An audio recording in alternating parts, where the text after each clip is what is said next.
नमस्कार दोस्तों, स्वागत है आपका डिफेंस कंपास पर।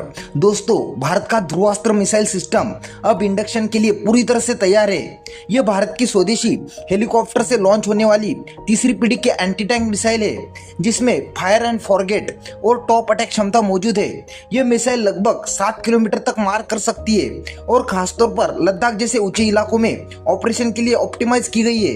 यह उपलब्धि भारत की रक्षा आत्मनिर्भरता की दिशा में एक बड़ा कदम मानी जा रही है। ध्रुवास्त्र भारत के नाग मिसाइल सिस्टम का एक अहम हिस्सा है, जो IGMDP यानी integrated guided missile development programme के तहत विकसित किया गया था। इस प्रोग्राम की शुरुआत 1980 के दशक के अंत में डॉक्टर APJ अब्दुल कलाम के नेतृत्व में हुई थी, जिसका उद्देश्य एक आधुनिक हर मौसम में काम करने वाली top attack anti tank missile बनाना था। समय के साथ नाग मिसाइल के कई वेरिएंट विकसित हुए, जैसे कि जमीन से लॉन्च होने वाली Namica, man portable ATGM, air launch version जैसे ध्रुवास्त्र और एडवांस सैंड मिसाइल। ध्रुवास्त्र खासतौर पर HAL के अटैक हेलीकॉप्टर जैसे कि रुद्र और LCH प्रचंड से लॉन्च करने के लिए डिजाइन किया गया है। इस मिसाइल की सबसे बड़ी ताकत है इसकी तीसरी पीढ़ी की फायर एंड फॉरगेट तकनीक। इसका मतलब है कि मिसाइल लॉन्च होते ही अपने लक्ष्य को खुद ट्रैक करके नष्ट कर देती है और लॉन्च करने वाला हेलीकॉप्टर तुरंत सुरक्षित दूरी बना सकता है। यह क्षमता पुरानी दूसरी पीढ़ी की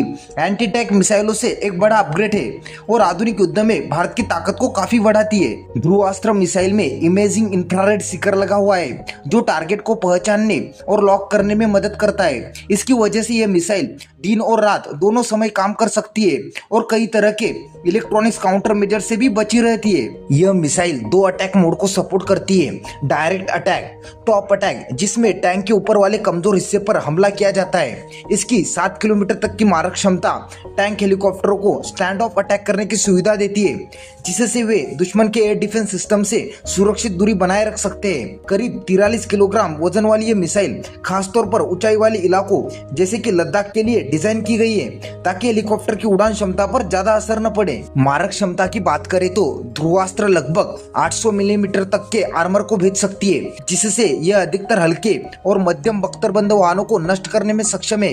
यह मिसाइल क्लाइंब फिर डाइव फ्लाइट प्रोफाइल का इस्तेमाल करती है, जो टॉप अटैक को और ज्यादा प्रभावी बनाती है। डिजाइन के मामले में इसमें नाग मिसाइल से कई एडवांस फीचर लिए गए हैं, जैसे कि कंपोजिट एयरफ्रेम यानी हल्का और मजबूत ढांचा, रियल टाइम इमेज प्रोसेसिंग यानी ऑटोमेटिक टारगेट पहचान, सेंट्रॉइड ट्रैकिंग सिस्टम यानी टारगेट को सटीक ट्रैक करना, डिजिटल ऑटो पायलट यानी स्थिर और कंट्रोल उड़ान, इलेक्ट्रिक एग्जीक्यूशन सिस्टम यानी बेहतर मूवमेंट और कंट्रोल। ये सभी तकनीकें मिलकर इस मिसाइल को ज्यादा सटीक, घातक और सर्वाइवल बनाती है, जिससे यह आधुनिक युद्ध में भारत की ताकत को और मजबूत करती है। ध्रुवास्त्र मिसाइल को भारत के स्वदेशी अटैक हेलीकॉप्टरों जैसे कि HAL रुद्र और HAL प्रचंड के साथ सफलतापूर्वक इंटीग्रेट किया जा चुका है। इसे हेलीकॉप्टर के स्टब विंग्स पर लगे ट्विन ट्यूब लॉन्चर्स पर फिट किया जाता है, जिससे ये हेलीकॉप्टर पूरी तरह से एंटी आर्मर प्लेटफॉर्म में बदल जाते हैं। हिंदुस्तान एरोनॉटिक्स लिमिटेड ने अपने प्रोडक्शन को तेजी से बढ़ाना शुरू कर दिया है। खास बात यह है कि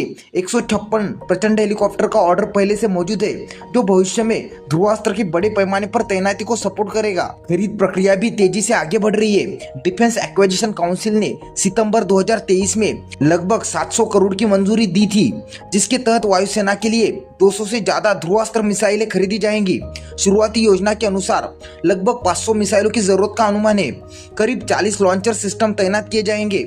हर मिसाइल की लागत 1 करोड़ से कम रखी गई है। यह कदम भारत को विदेशी मिसाइलों जैसे कि कॉनकॉर्स और मिलान पर निर्भरता कम करने में मदद करेगा, जो आत्मनिर्भर भारत मिशन के अनुरूप है। तो दोस्तों, आज के वीडियो में बस इतना ही। वीडियो अच्छा लगा तो प्लीज लाइक, शेयर और चैनल को सब्सक्राइब करना ना भूले। मिलते इसी तरह के अगले एक और नए इन्फॉर्मेटिव वीडियो के साथ। Thank you for watching.